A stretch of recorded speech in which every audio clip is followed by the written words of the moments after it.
Hi, I'm Elaine Harding. Welcome to my blog at stampwithelaine.com. Today I have a fancy fold for you. From the top it looks like this. It's sort of like I don't know what to call this fold. It's like a double box fold. This is from the Celebration set. It will end on the 30th of September. So if you spend £45, you get this. If you spend another £45, you get the dies as well. So this is the stamp set. There are 3 different types of sheep and a couple of sentiments, some grass and a party hat. You can mount your stamp on a clear block, but I'm going to mount mine this way so I can die cut my sheep all at the same time. Pick up the stamp. You need the Beautiful Bark 3D embossing folder, Tuxedo Black, Balmy Blue inks and a blending brush, Grey Granite stamping blend combo and the lighter of the basic black ones, and Granny Apple Green, I almost forgot.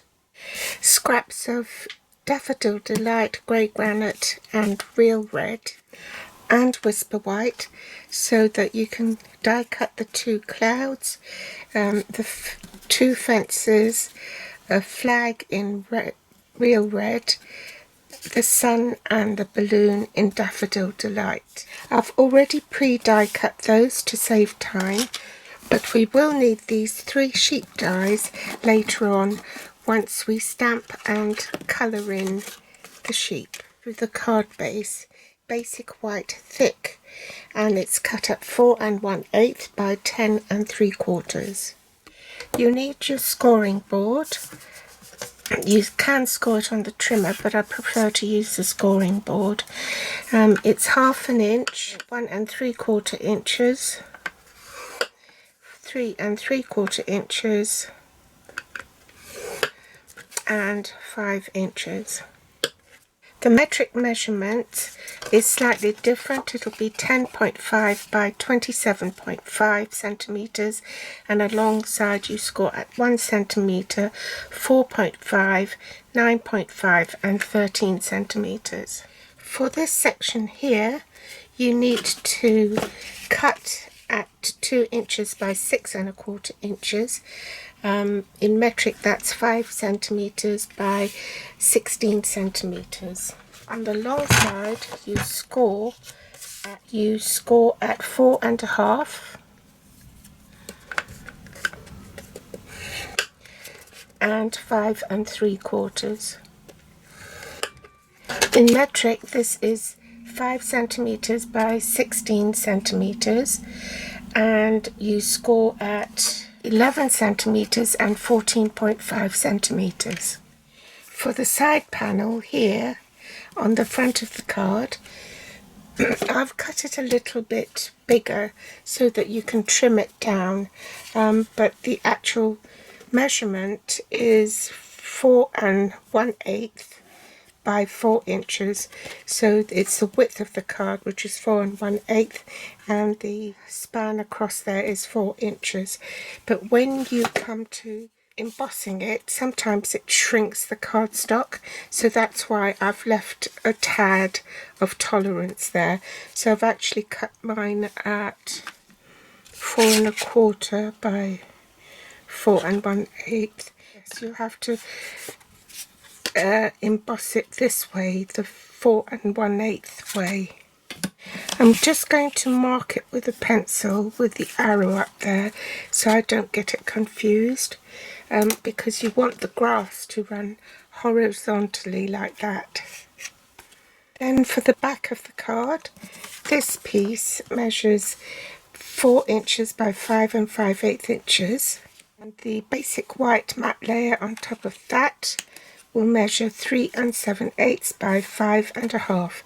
So in metric that's 9.5 by 13.5.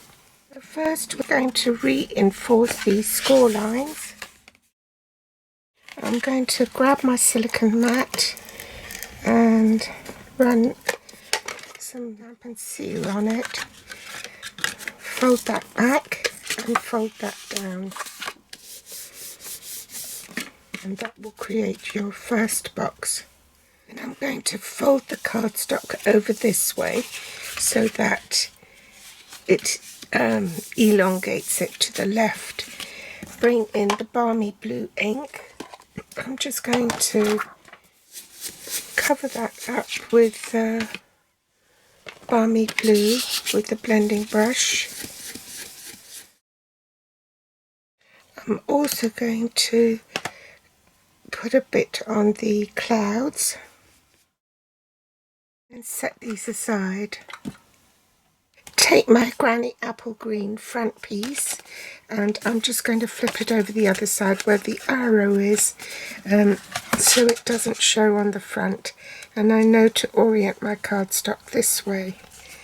To emboss with this 3D embossing folder, I have the hinge with the leading edge pointing the direction you're going to turn the handle.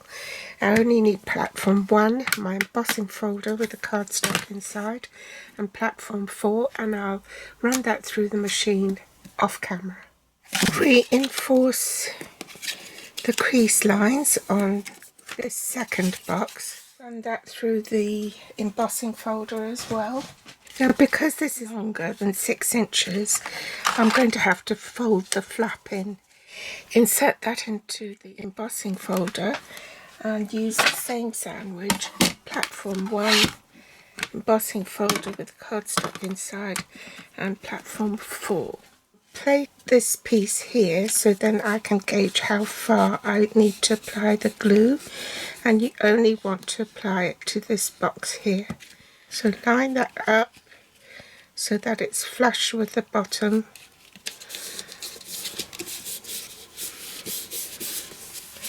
And hold it there for a second until it bonds. Fold up the flap, put your silicone mat in between so it doesn't get glue onto the card base, and then you want to tuck this flap in and hold it there until that bonds. Oh, undo it, I forgot to do the other bit. I bet you were all shouting at me, Elaine, you haven't glued it down yet. So I should have glued this first. I was just too eager. So let's put that in.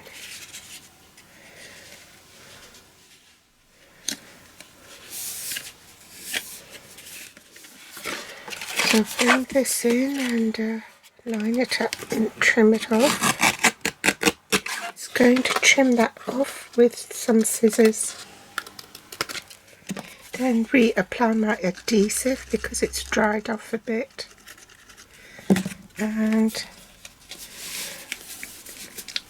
orient your cardstock so that the box is folding that way, so you can glue this piece here. Then when you fold it flat to put in your envelope, this piece here should be flush with the end of your card. Now we need to stamp our sheep. So I'll need the Tuxedo Black Memento ink. Put my cardstock in.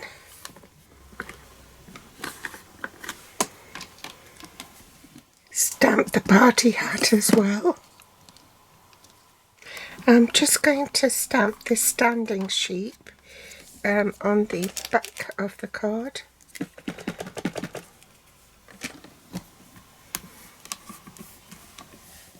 And then I'll use this little bit of grass stamp along here to ground it. Then we'll do a bit of colouring before I die cut them.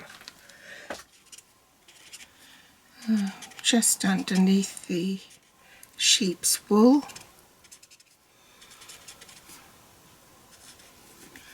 The lighter one to fill in. Glue this to the back of the card. Now we can colour this in, so I'll probably speed it up.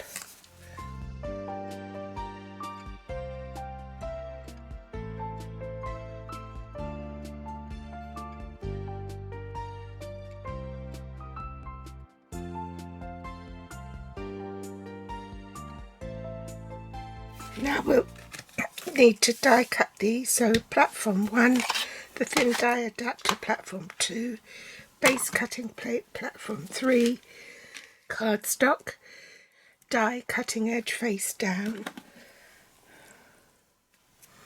and secure it with washi tape so it doesn't move.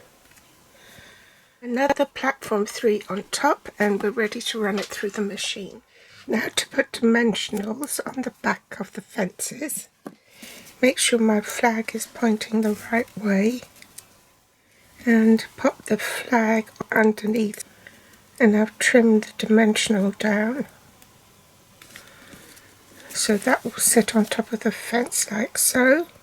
Now it's time to attach dimensionals to the back. Now on one of the fences, this one at the back, there's only 2 bits of dimensionals on there because I've got to put dimensionals on the back of this, and so therefore I want to glue part of the sheep to the fence. So just apply a tiny bit of glue there. I might have to scrape some off because that's too much. And position it so that it's in where I want it, so it looks as though it's leaping. Bring in my card, take the dimensionals off and pop the fence along here. On this uneven cloud that's glued straight down onto that bit, this one has got dimensionals, and that goes behind. Position my sheep here first. Make sure that that dimensional is below the line of the top of this section here, and have his body just jutting out a tiny little bit. Before I glue that down, I just want to see roughly where I should stamp my grass. I didn't want to stamp it before because I didn't know where the position of the fence was going to be. So you want the fence flush with the top of this. Let's put some grass there.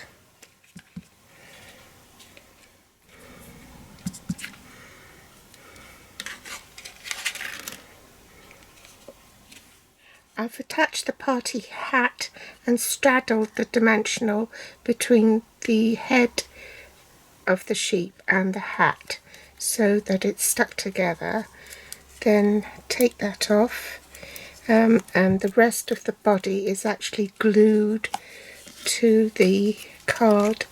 So do it on this side of the body so that the glue doesn't jut out from the other side. Make sure that the party hat is on this portion here. Then you can take off all the dimensionals and pop a little miniature one here. They're too big.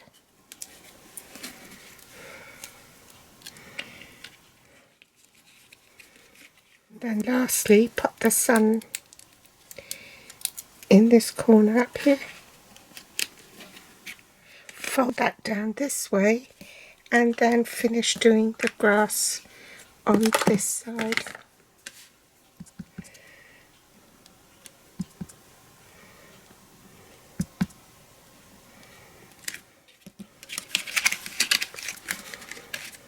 I deliberately left off the sentiment so that you can adapt the card to whoever you wish. So that's the card finished. I hope you've enjoyed today's tutorial. Do give me a thumbs up if you liked it. If you haven't subscribed yet, then hit the subscribe button. I'd really appreciate it. If you like the video, you can also share, and I'll be back with more inspiration on Friday. Thanks for watching, and don't forget the supply list is listed below this video in the show more section, and you can also find me on different social platforms like Facebook, Pinterest or Instagram. If you want to read more about it, then do hop over to my blog at stampwithlane.com. Bye!